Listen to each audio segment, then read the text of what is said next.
call me Crazy Joe, but now they can call me Batman. What up?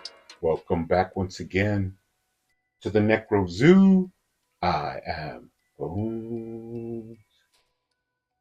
In this one, let's go ahead and add one more vehicle to my McFarlane DC Multiverse collection. Now, today we will take a look at the Batmobile based on the artwork from the White Knight series. Now, this is based off of the artwork from Sean Murphy, so it is not necessarily a really known or really popular version of the Batmobile. But if you're a big fan of the White Knight series, you may want to pick this version of the Batmobile up. Now, there is a little bit of a controversy here. Just we do not all agree on something about this Batmobile, and that is that it was $89.99, basically $100 after shipping and tags. Now, contrary to popular belief, a lot of people like to say, "Oh, Bones, you love McFarlane, you love everything that he makes," and I I don't really know what their deal is because that is obviously not true. I only collect the DC Multiverse line from McFarlane. Now, I do collect Spawn from McFarlane as well, but that is something that I collect on the side, and I usually wait for the prices of the figures to go down before I eventually pick them up. Now, the main reason that I bring this up is because a lot of people had some doubts on the pricing of this vehicle, and rightfully so. Doesn't have any lights, doesn't have, any mechanisms. I think only the cockpit pops open. There's a couple of little surprises in there, but nothing spectacular. And I think it all comes down just to the point that it is a very intricately sculpted Batmobile. And being a Batmobile that is not that popular as, say, the '89 Batmobile or even the Tumbler, this one you pretty much know is not going to sell that many units. Now, I think they do have this one right now at the San Diego Comic-Con, and it is a autographed version of this Batmobile. Who knows if, how many people will pick it up there. And this is one time that I am going to tell you this is something that not everyone needs for their collection.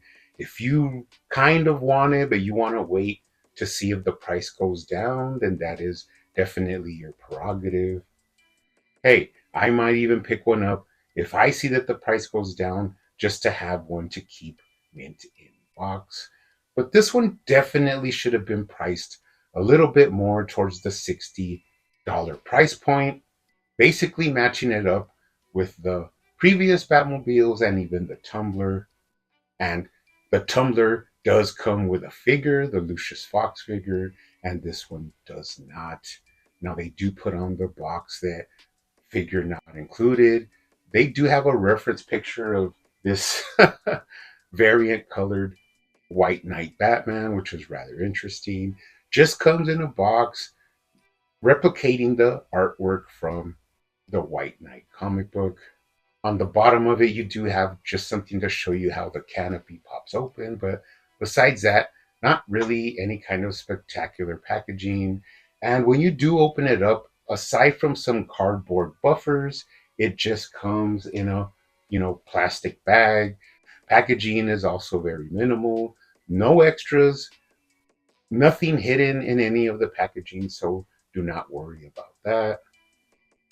Now, one thing I will say for this Batmobile is it is definitely a beast. I mean, it is heavy, it is wide, it is long. I will put up a picture later on to pair it up next to the '89 Batmobile. Now, this one is slightly longer, slightly wider, has a really intricate design, even on the wheels and into the engine compartment, all the pipes and a lot of the manifolds have beautiful sculpt design. Now, you do know that McFarlane had to make a steel mold to make this Batmobile, so it definitely was not cheap. It is a really nice looking Batmobile. Now, what I would have preferred on this one is just some kind of wash, on the engine. I would have really liked also that the trim around the wheels was a little bit more of a brighter gold. And the only reason I would like that is to give it some pop. Right now it's definitely in a really bland yellow. So the only thing that makes it come to life is really the silver, which is done in a nicely glossed silver. Now, as I said, if you really look at this, it has some intricate scope work, really nicely done by McFarlane. I doubt he will ever be able to use this mold again unless he makes like a blue tinted one with a little bit shinier gold. That would be awesome. Now, one thing I have seen by seeing a couple of reviews, there are tons of parts that pop off from this Batmobile. As you can see, these kind of look like mirrors or sort of spoilers, but those pop off very easily. You also have some parts in the front, these little battering rams, I would say, they pop off, and even the side spoilers pop off.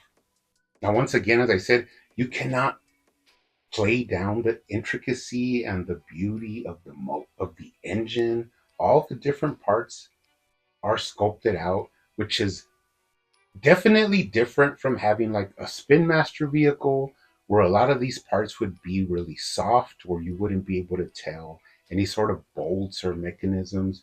This one really has a lot of detail. I love the little ears here on top of the canopy, really awesome. And of course, the wheels are designed in a sort of dual circular rubber design. They do spin very nicely and are made of a soft rubber. Now, aside from that, you have the back part, which there is no lights. I think having the red lights pop on would have been a really nice touch to this Batmobile and added to the value. And coming in from this sort of valley that goes up into the engine compartment, you do have on the right side here a button you push down, and that makes the canopy pop up. I did notice that also the canopy is removable as well. You may want to do that to get your figure in there and then, replace the canopy. Speaking of figures, of course, we know that the original White Knight Batman is this version here. The bad part was that he did come with one fisted hand and one gripping hand. So that wouldn't allow you to grip onto the steering wheel. Now, inside the canopy, you do have a lot more detail as well. All of the gauges and the gears are really sculpted out nicely. But once again, a wash or even some color would have made the console pop a lot more. You do have a steering wheel, but it does not turn. And it is really narrow inside there, a really small steering wheel compared to the size of the Batmobile. Now, you can modify this version of the White Knight Batman to get him in here. And even with the cape, it does fit as well. Very simply, I think the 89 Batmobile, the cockpit is really tight. And for some reason, this one has a lot of excess space, which makes it a lot simpler to get your figure inside there. Now, I do want to bring out the White Knight Bat Cycle. This is one of the previous cycles that we received from McFarlane. Really cool. This one had that cool pop out mechanism.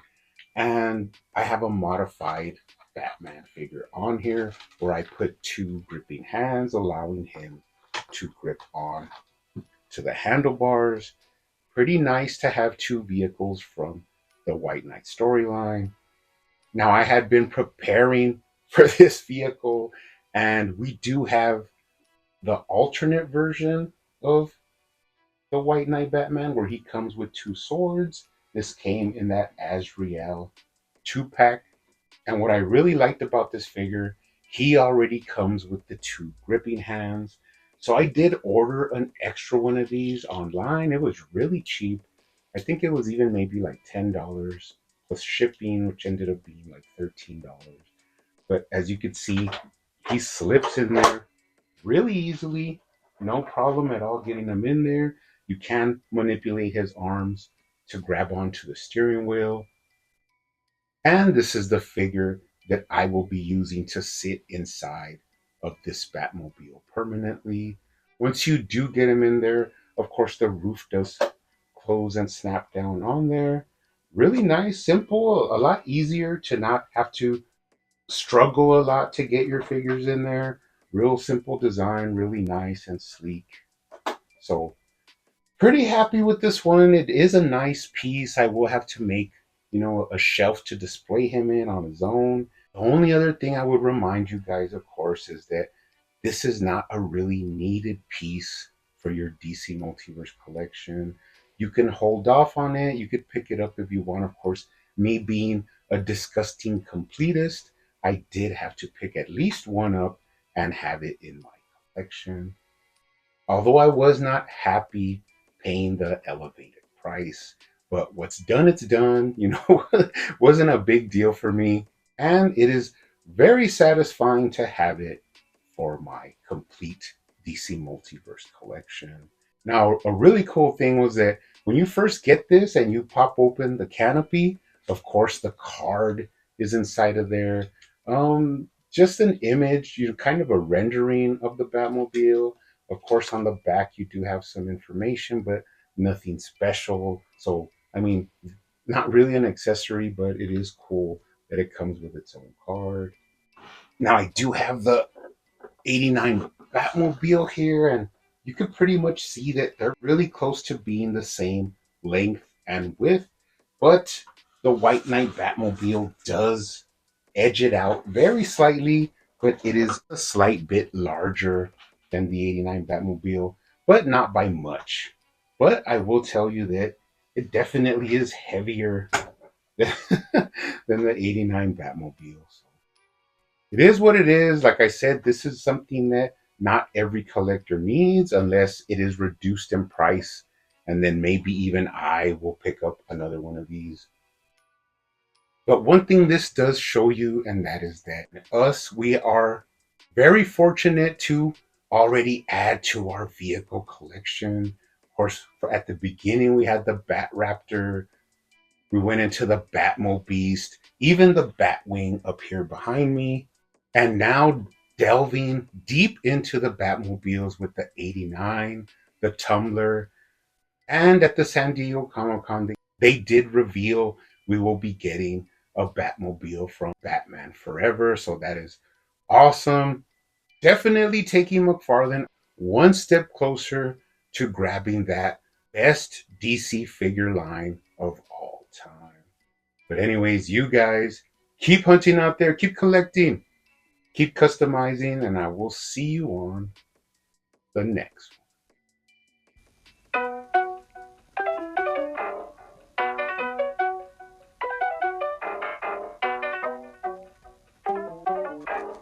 They used to call me Crazy Joe, but now they can call me Batman.